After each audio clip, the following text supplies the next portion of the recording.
The special military operation in Ukraine has drained Russia's male workforce at an alarming rate, forcing the Kremlin to bring in millions from Asia, Africa, and the Middle East just to keep industries running. And as reports claim, the Russian forces have faced 1 million losses already. Imagine a nation unraveling from the inside, its proud workforce vanishing like mist in the morning chill. How could a powerhouse like Russia, with 143 million souls, suddenly face such a void? Out of them, 66 million are men, spread across every age, from young fathers to seasoned elders. Yet, picture this, 1 million soldiers actively deployed, and 2 million more held in reserve. Feel the weight of that absence, the empty chairs at family tables, the silenced workshops echoing with ghostly footsteps. No wonder foreign hands are stepping in, filling the gaps in Russia's labor fields with quiet determination. But wait, is this just a temporary fix, or the start of something far more sinister? Today, let's uncover how every corner of Russian work life is slipping away, sector by sector, unnoticed yet unstoppable.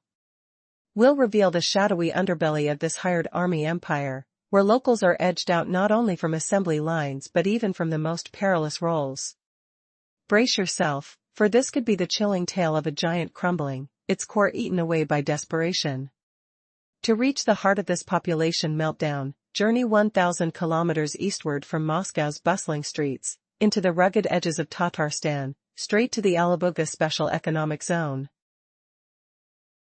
Here stands a colossal facility, a hive of relentless activity, where Iranian-engineered Shahid-136 unmanned aerial vehicles, known locally as Garin, take shape.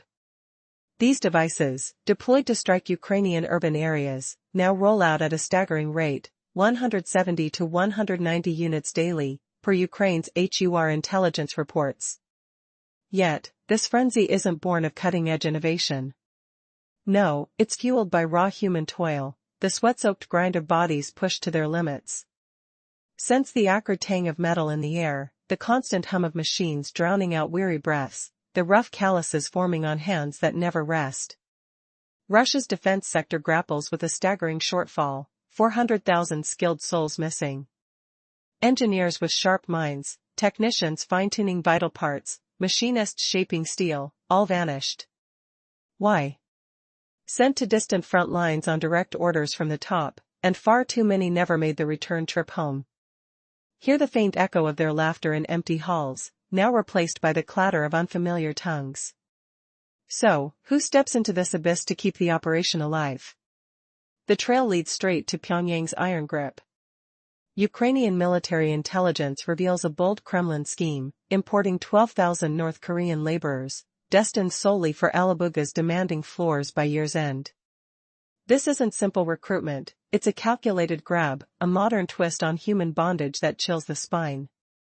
Picture the deal sealed in secrecy, pacts with North Korea's Green Pine Company and its veiled arm, Jihyung Technology, paving the way for thousands to relocate to Tatarstan's frozen plains.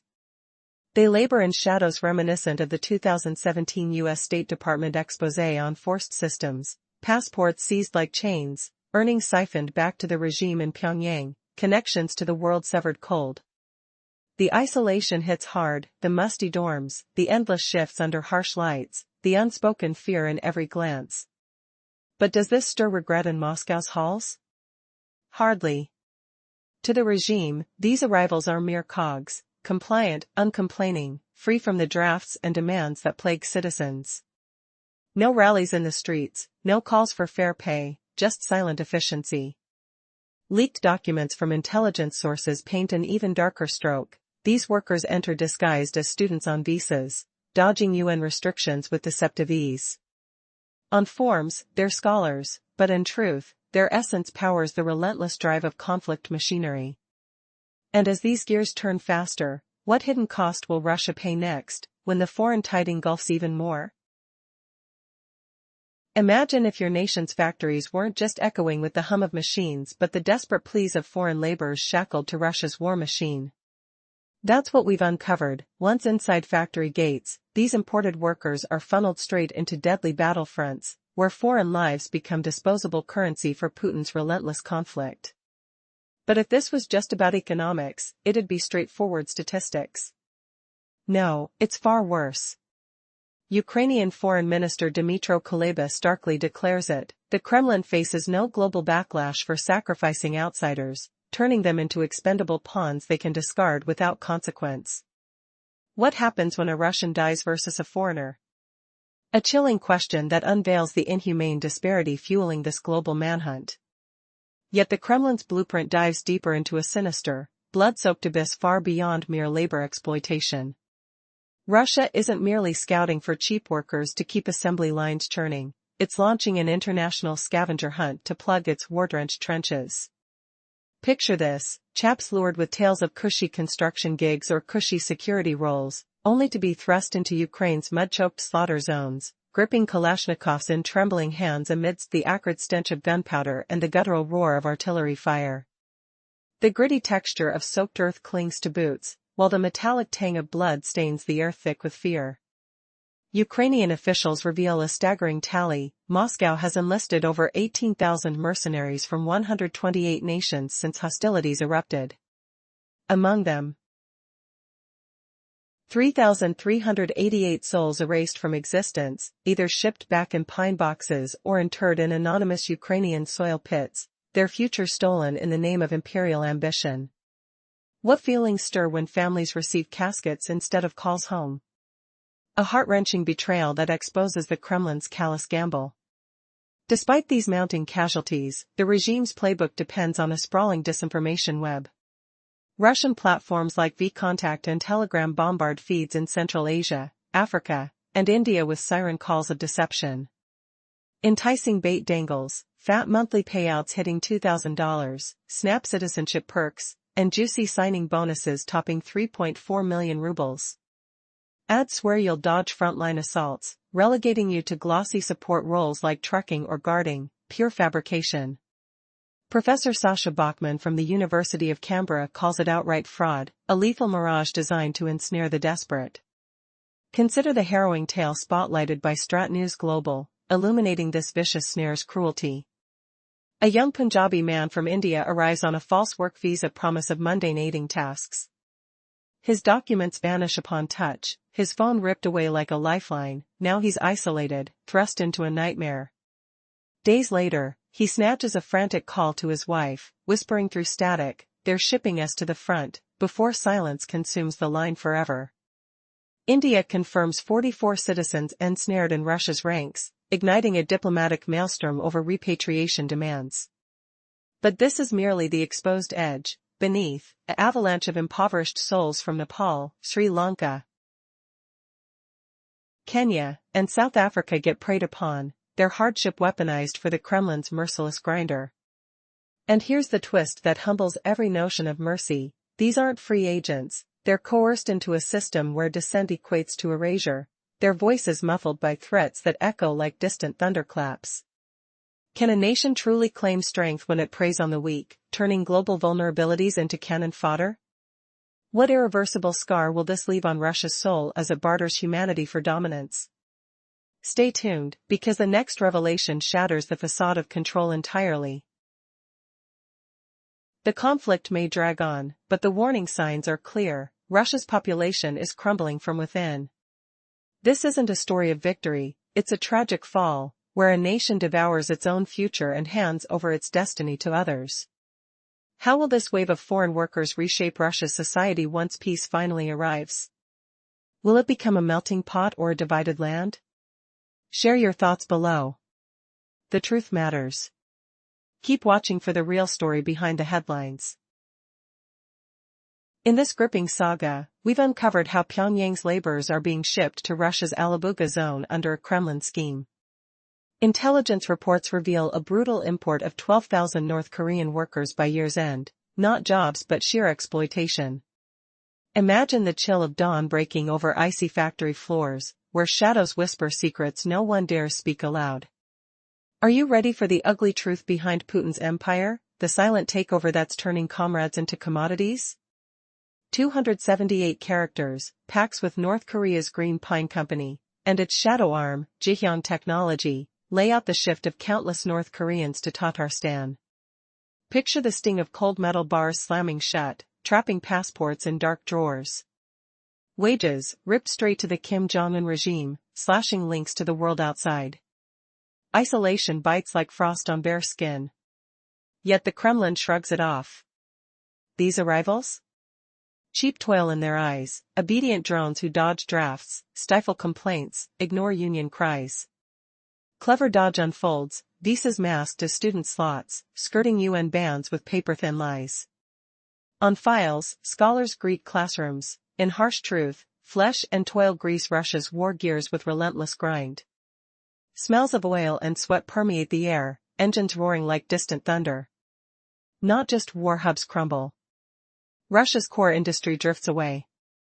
Fresh data from the Labor Ministry in 2024 shows mills snagging over 47,000 overseas hands, bursting set limits by 16%. Scratch the surface, that's mere crumbs. Building sites, mines, farms now pulse with waves from Central Asia, China, Southeast Asia. Xi Jinping's crew hustles hardest, flooding Rus labor pools with bargain bone and blood, rivaling Kim's fervor. Chinese faces pop up everywhere. Buzzing hubs like Vladivostok, Khabarovsk, Blagoveshchensk swarm with them, energy crackling, unfamiliar tongues clashing. Whispers claim clusters of tens of thousands funnel from these spots to Moscow and St. Petersburg, grinding chores for scraps. Stream swells, echoing North Korea's tide. Voices in Vedomosti echo necessity, pulling labor from China and Pyongyang as vital fixes. Why? Home teams vanish, trenches claim them, graves hide them, exiles scatter them. A savage void gapes in men's ranks, 20 to 40. Stuffed by outsider hordes. Feel the tremor of change, as war chews its own, handing keys to foreign grasp. This superpower phrase it seems, sovereignty bleeding drop by drop. But brace for the horror, Helsinki streets echo with foreign boots, on a bloodier front. Is Putin clueless as his once mighty nation morphs into a puppet stage for global South's cheap swap? The stench of betrayal lingers. 3,452 characters.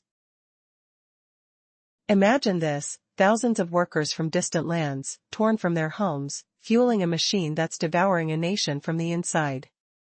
As Ukrainian intelligence reveals, the Kremlin is rushing to bring in 12,000 North Korean laborers to the Alabuga zone by year's end.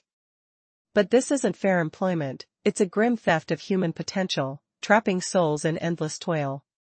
Deep in the shadows of shady deals, pacts between Russia and North Korea's Green Pine Company, along with its shadowy front, Jihyun Technology, plot the mass transfer of thousands more to Tatarstan. Picture the chill of isolation, the metallic tang of factory air thick with sweat, as these workers endure horrors echoing a 2017 U.S. State Department exposé on forced labor traps. Passports vanish into thin air, wages siphoned straight to Kim Jong-un's iron grip, voices silenced from the world outside. The air hums with muffled whispers, hearts pounding in fear. Yet the Kremlin shrugs it off, unmoved.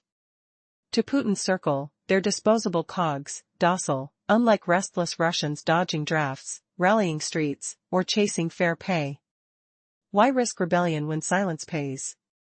Leaked files from online sleuths expose the ruse, student visas mask their entry, dodging UN sanctions like ghosts in the night.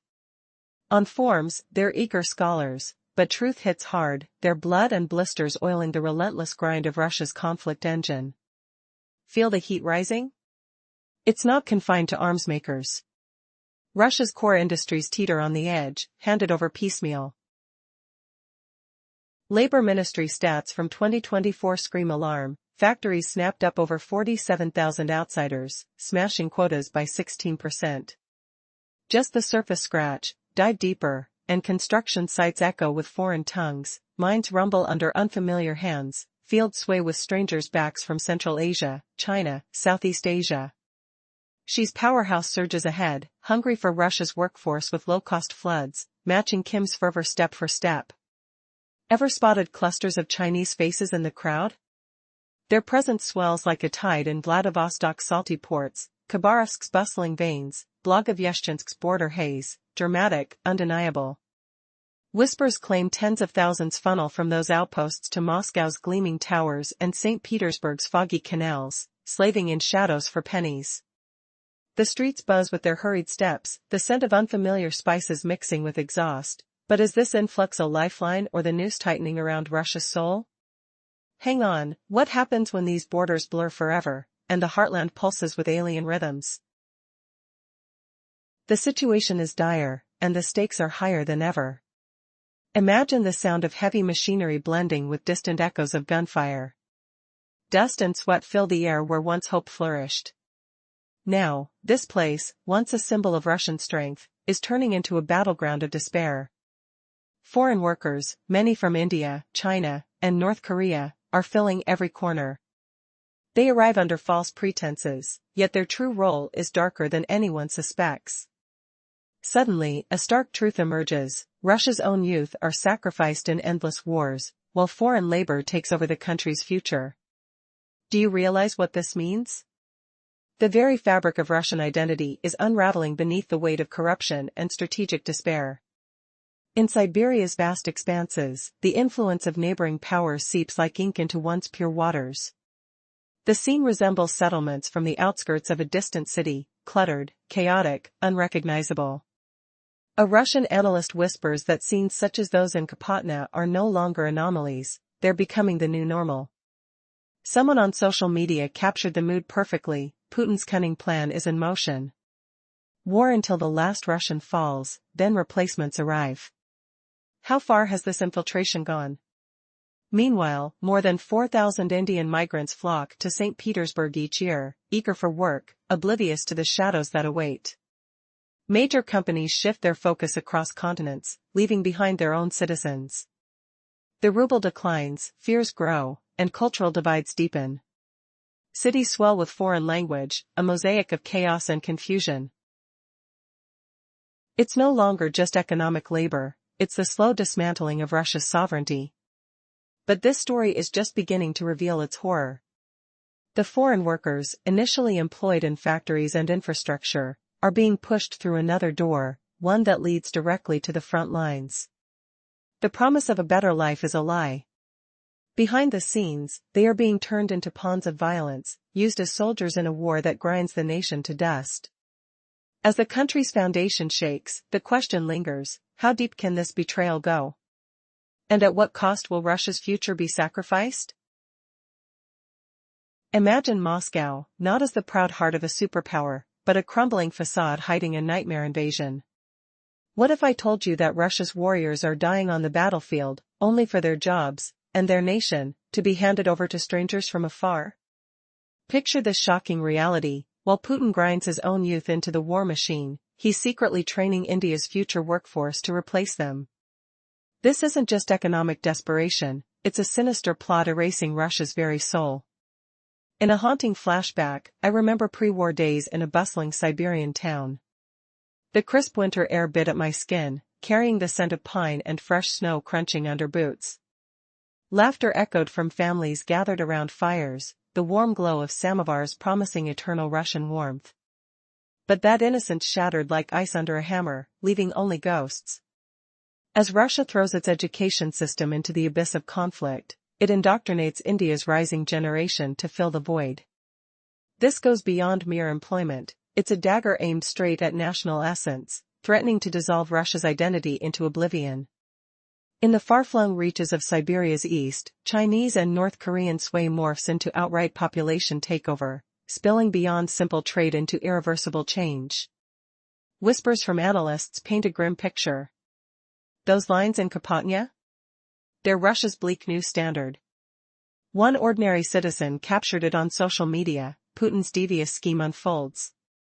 Fight till every native Russian falls, then import replacements. How chilling is that betrayal? Shift the lens to St. Petersburg, where over 4,000 Indian arrivals sought work last year alone. Titans of construction, like the Somalia Group, now hunt South Asia's shores, ditching Central Asian labor because even they shun Russia's devalued ruble and war shadows. Executives confess brutal hurdles, clashing tongues, alien customs causing fractures wide as ethnic divides. Behold the unraveling tapestry of Russian unity. Cities erupt in turmoil, tongues clash like colliding worlds, cultures form walled enclaves born from warfare's twisted economy. Foreign dominance in labor swells, exposing the Kremlin's utter powerlessness. Is Putin not auctioning Russia's tomorrow to outsiders, all to fuel endless slaughter? Russia devolves into a brood of raw material banks for China, slave pens for North Korea, and bargain basements for the southern globe. And here's the terror's peak: these arrivals don't linger only in mills. They funnel from factory doors into something far bloodier, the battle lines themselves. If this tale halted now, it might seem a simple economic unraveling. But brace for the darkness beyond, where the Kremlin's thirst for human cargo plunges into a manhunt for cannon fodder. What horrors await as factories morph into graveyards? Imagine this: a grieving mother in a remote Nepalese village, her world shattered by news from afar, while Moscow's elite sleeps soundly, untouched by the fallout. Shocking, right? What if one nation's ambition is built on the silent suffering of thousands from distant lands? 347 characters, as tensions rise over foreign nationals caught in Russia's military web, with diplomatic storms brewing about their release, the real horror lurks deeper. Hidden from view, desperate souls from Nepal, Sri Lanka, Kenya, and South Africa face exploitation born of their hardships, funneled straight into the Kremlin's relentless engine. Now, picture Ukrainian Foreign Minister Andriy Sybiha laying bare a chilling truth. He points out how Russia's leaders face no backlash for losing foreign lives. They view these people as disposable, mere shadows in the grand scheme. Why? A single loss among their own could spark fury in the streets of Moscow. But a quiet tragedy halfway around the world? It fades into the wind, posing zero threat to those in power. This calculated shift hits like a gut punch. It's Putin's masterstroke, shifting the heavy toll of conflict onto outsiders' shoulders. Feel the irony twist in your chest. Those endless lines of hopeful workers in Kropotna, and the unseen fighters on distant fields, they're flip sides of Russia's crumbling dream. Russia has drained its own people dry. Nearly 1 million gone, wounded, lost, families torn apart. The air still reeks of empty factories, the clang of idle machines echoing through hollow halls. Now, survival demands importing life's essence from afar. The laborer at the assembly line? He keeps the lights on, sweat dripping in the dim heat. The outsider on the edge? He shields the homeland from further scars. But here's the unexpected turn: this isn't strength reborn. It's a superpower unmasked as fragile. Dependent on streams of foreign hands from every corner, scavenging the world's weary to fuel its grind. Sensory overload hits, the distant hum of foreign voices in once familiar workshops, the sharp scent of unfamiliar spices in crowded barracks, the rough grip of calloused hands replacing local ones. Vladimir Putin chased visions of glory across borders, only to hollow out his nation's core. Young lives poured into the fray, leaving voids that echo with loss. Now, reliance grows on North Korea's steadfast toil, India's vast reserves of need, Africa's unyielding spirit. What price for pride? The Kropotna queue stretches like a scar, no longer just seekers of work, but harbingers of change. In this push to safeguard the motherland, resources that defined Russia, its people, its pulse, dwindle away. The land transforms, inch by inch, into a sprawling hub for global wanderers.